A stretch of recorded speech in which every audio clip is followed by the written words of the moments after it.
I just didn't see all the recent iterations. But I will tell you this, if we're ever going to solve our energy dependence, on our oil dependence on foreign oil, then, my friends, we're going to have to go to nuclear power. And we're going to have to do nuclear power, and that's going to have to be a big part of it.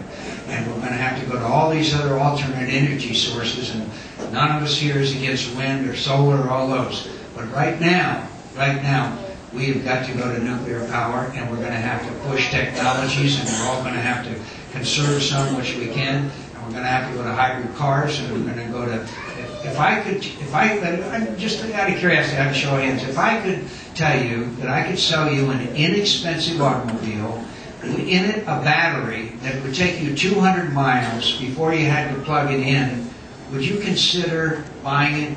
I think so. I think you would. If we go 200 miles before you had to plug it in again. Right now, we don't have that battery. That battery will only take you 40 or 50 miles, and obviously that's not enough.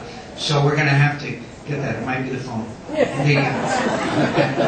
So we're going to have to become energy independent. I have not seen the details of it, but I'm telling you that if someone stands there and tells you that we're going to be able to reduce greenhouse gas emissions and we're going to be able to become energy independent, but without nuclear power, I don't think they understand the facts as I do. Now let me just mention one other part of this. It's so critical, my dear friends. This year, if oil hits $100 a barrel, and as you know, it's hovering around 90-something, it hits $100 a barrel, $400 billion of your money will go overseas. $400 billion will go to places like Saudi Arabia. It'll go to places like Venezuela.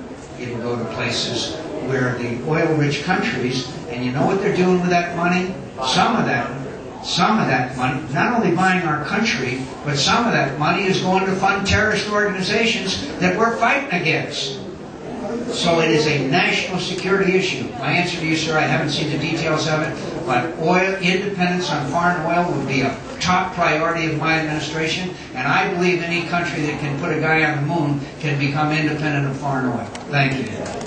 Most of the, I'm against the subsidies for the oil companies, don't get me wrong, but the majority of the control of oil is controlled now by nations, not by companies. They are throwing out our oil companies, as a matter of fact.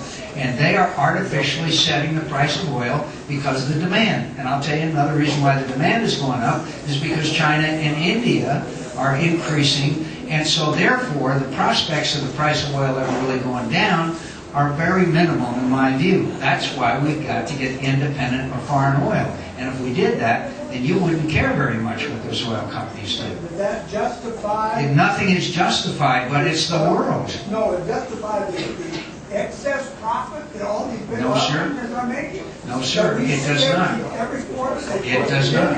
It does not justify The government it. can't do anything to cut down that. They give one of their CEOs a $600 million bonus.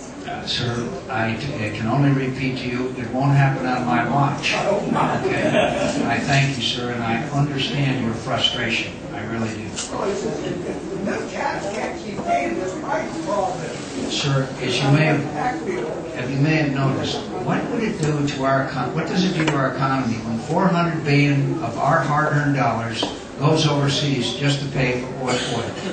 That obviously is catastrophic. Yes, ma'am.